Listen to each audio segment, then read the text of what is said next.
Magandang oras, magandang buhay mga kababayan, mga ka-Golden Boy. Meron palang awarding ng ating mga centenarians sa Malacanang noong February 21. At ayon dito sa balita ay from 80 years old, 90 years old hanggang 100 years old ay makakatanggap ng cash incentives galing kay PBBM at lalo na ang mga 100 years old, mga centenarians ay makakatanggap ng 100,000 pesos. At ito ang selebrasyon ng awarding na ito sa Malacanang. Courtesy sa atin ng RTVM TV. Narito si PBBM.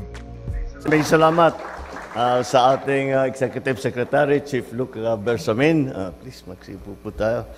Ang ating mga author dito sa batas na ito, ang ating mga butihing legislator, Senator Amy Marcos, at saka si Senator Bong Revilla. The United Senior Citizens Party List, Representative Milagros Aquino Magsaysay, Senior Citizens Party List Representative Rodolfo Ordanes, the National Commission of Senior Citizens Officer in Charge and Commissioner Dr. Mary Jean Loreche and other NCSC officials. And of course, the most important people here today are, of course, those who have received, who are now become the beneficiaries. But they are not important because they are beneficiaries of this program. They are important because they are our guiding lights. They are our mentors. They are our supporters. They are the ones who brought us into and to understand how to deal with the world and how to deal with life. And for that, we will all be eternally grateful, our beneficiaries of the Centenarians Act of those two. My fellow workers in government, ladies and gentlemen, magandang umaga po sa inyong lahat at mainit na pagtanggap dito sa Malacanang. Pinanganak sila nung panahon na tayo ay nasa ilalim pa ng Amerikano. Hinarap nila ang mga hamon ng kawalan, ng kalayaan, kinabukasan o seguridad. May tuturin din natin sila mga survivor ng ikalawang digmaang pandaigdig. Dahil hindi lamang nila ito pinagdaanan, matagumpay po sila na nalagpasan. Marami rin po sa inyo ang ipinanganak at lumaki habang ang bansa natin ay unti-unting naghihilom mula sa sugat ng dulot ng digmaan. Naging saksi kayo sa tagumpay at pagsisikap ng maraming administrasyon na paunlarin ang ating bayan. Kaya, ang bawat linya sa inyong balat at bawat puting buhok ay bahagi ng hibla na naghahabi ng ating kasaysayan. Mga kababayan, tayo po ay narito ngayon upang magbigay pugay sa ating mga nakakatanda. Kaya sa araw na ito, ay ipamahagi natin ang halagang ito sa ating mga nakakatanda sa atin, hindi lang po rito sa Metro Manila, kundi sa buong bansa. Pasimula lamang po ito dahil patuloy po ang pagpapatupad ng batas na ito. Ang hiling ko lang sa ating National Commission of Senior Citizens or NCSC, i-check ninyo ng maigi dahil ito, ewan ko sa mga nakikita ko rito sa harapan ko ngayon, di naman yata qualified itong mga ito dahil masyadong bata ang mga itsura ninyo. Kaya bantayan po ninyo na mabuti na hindi tayo nagkakamali. Tulad na rin po kayo, baka magalit sa akin, pero si Executive Secretary Chief Luke at saka si Manong Johnny Enrile. Batid ko po na marami pang kailangan gawin, hindi lamang ang pamahalaan, kundi ang buong lipunan upang mas gawing siguro, ligtas at maginhawa ang kalagayan ng ating mga nakatatanda. Mga kababayan, hindi na dapat pinagdadaanan ng ating mga senior citizen ang ganitong mga problema sa yugtong ito sa kanilang buhay. They deserve nothing less than our love, our care, our protection, our respect, and our honor.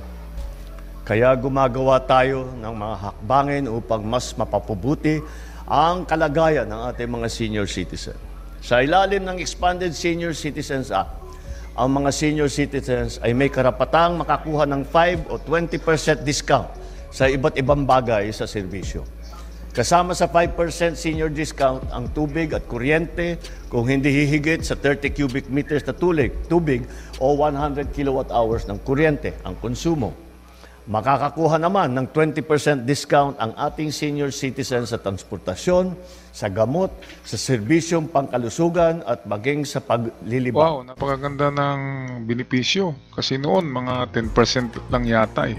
Kasi yung mother ko ay senior citizen, ako yung bumibili ng gamot. At merong senior citizen card na ipapakita sa butika at merong 10% na discount. Ngayon ay 20% lang pala. 20% na. Kaya napakaganda ng Expanded Centenarian Act. Kaya nga expanded eh. Kasi malaki na ang coverage nito. At lalo na makakatanggap na ang 80, 90 hanggang 100 years old ng malaking cash gift. Napakagaling. PBBM eh. Medyo maiiyak tayo dito kasi maaalala natin ang ating mga magulang. Ito, mga malalakas pa nga ito na 100 years old eh. Ayan, no, parang 80 lang. Grabe. Okay, patuloy tayo sa ating magandang balita. Galing mismo to sa Malacanang. Ang gamot po, marami na po tayong tinanggal. At hindi na binaba natin yung presyuhan upang makaya namang maabot ng ating mga senior citizen. Sa mga pamilya ng mga ating mga nakatatanda, ipagdiwang ninyo ang bawat sandali na kapiling Tama. sila. Ipakita ninyo ang malasakit dahil darating ang panahon na kayo din ang maghahanap ng respeto at kalinga mula sa anyong anak o apo. Para sa ating mga kabataan, kayo ang mag-aaruga sa magpapatuloy na kaalamang itinuturo ng mga nauna sa atin. Gamitin ninyo gamitin ninyo ito upang makapagbuo ng mas maliwanag na kinabukasan. Sa ating mga senior, naway magkaroon kayo ng marami pang panahon na kagalakan kasama ang inyong mga minamahal sa buhay. Hiling ko rin na magkaroon po kayo ng mas matatamis na kwento na ibabahagi sa susunod na henerasyon.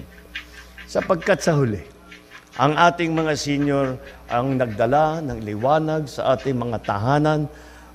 Ang mga senior ang nagbigay ng gabay sa taong bayan patungo sa tagumpay ng ating inaabot dito na bagong Pilipinas. Maraming salamat po. At mabuhay po kayo, ating mga senior Maraming citizens. salamat din sa UPBBM. Naalala ko tuloy ang mga magulang ko. Ang ama ko ay 60 anyos lang eh. Pumanaw na.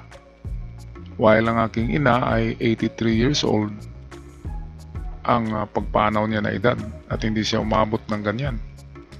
Pero noon wala pa yung wala pa yung 80 years old na hindi pa kasali sa Centenarian Act. Kaya walang tanggap yung mother ko kundi yung mga discounts lang sa senior citizens card. Pero ganun pa man ay magaling ang nangyayaring seremonya sa Malacanang. Mga malalakas pa eh. Hindi pa yata nagwi-wheelchair ang ating mga matatanda. Kaya habang nabubuhay ang ating mga magulang, kayo dyan na meron pang mga centenarian na magulang ay alagaan nyo kasi bilang na lang ang mga araw na maging kasama nyo yan. Kaya atin gawing mas maganda ang mga panahon. Memorable ang mga panahon na kasama sila.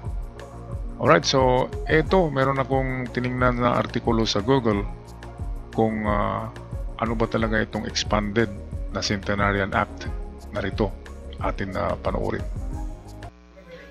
Well, eto, tiningnan ko sa Google, sa National Commission of Senior Citizens. Okay, meron nga dito. Press release NCSC to implement nationwide cash gift distribution for expanded Centenarians Act beneficiaries. So nationwide ito dapat sa lahat ng syudad ng Pilipinas. Ito nangyari pala noong February 21 pa. Okay, so totoo pala na talagang namimigay ng cash gift ang ating pamahalaan sa mga centenarians. At hindi lang yan, yung mga nonagerians at octagerians. Ito basahin natin, the National Commission of Senior Citizens will implement the nationwide cash gift distribution under Expanded Centenarians Act of 2024. The inaugural payout set to be held in Malacanang Palace on February 26, 25 will be graced by President Ferdinand Romualdez Marcos Jr., marking the first anniversary of landmark legislation.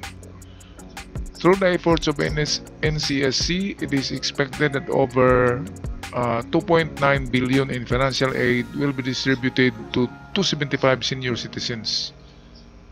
Aba, sa Malacanang pala talaga ibibigay yung 100,000 sa mga centenarians. Ang laki ng budget, 2.9 billion, halos 3 billion. Kasi 275 ka senior citizens ang bibigyan nito. Hindi lang centenarians, kasama nga yung nonagerian and octagerians. This initiative underscores the government's dedication to recognize and uplift lives of elderly Filipinos. Tama nga lang dahil mga matanda na yan. Kailangan bigyan talaga yan ng financial na tulong. Mga masakiti na yan eh. According to the United Nations, from 2025 to 2030, older Filipinos aged 60 and above are expected to make up at least 10% of the country's total population, which makes the Philippines as an aging society. Maganda nga yan na meron tayong matatanda, di ba? In anticipation of this demographic shift, Congress promulgated Republic Act number 11-9082. The Expanded Centenarians Act was signed into law by the President Ferdinand Marcos Jr. on February 26, 2024, granting recognition and 10% cash gift to certain Filipinos. So, 10,000 para sa mga octogenarians at nonagenarians. So, 80 anyos yung octogenarians, nonagenarians ay 90 years old. And maintaining 100,000 cash gift to centenarians. So, ang umabot ng 100-year-old, automatic 100,000. Nako, maganda na rin yan na budget para sa mga gamot, di ba? So, pursuant to said law, RA number 11982, Filipinos reaching the milestone age of 80, 85, 90, and 95-year-old, whether residing in the countries abroad or eligible to receive the 10,000 cash gift and 100,000 upon reaching 100 years old, expanding the benefits formerly limited to centenarians. Ayan, noon pala ay centenarians lang eh. Ngayon kasama na yung octogenarians at nonagenarians. Yan ang maganda na dinagdag ni PBBM sa kanyang Republic Act 11982. Kasama na dyan ang 80, 85, 90, and of course 100-year-old na mga lulot-lula natin. So totoo pala ito. So hindi natin gaanong nabalitaan. Marami kasing nagsabi na peke lang ito. Fake news, pero totoo pala talaga na nagbigay ng cash incentive si PBBM para sa ating mga elderly. Hanggang sa muli mga kababayan, ako'y magpaalam na. Maraming salamat at huwag kalimutan mag-subscribe sa ating channel.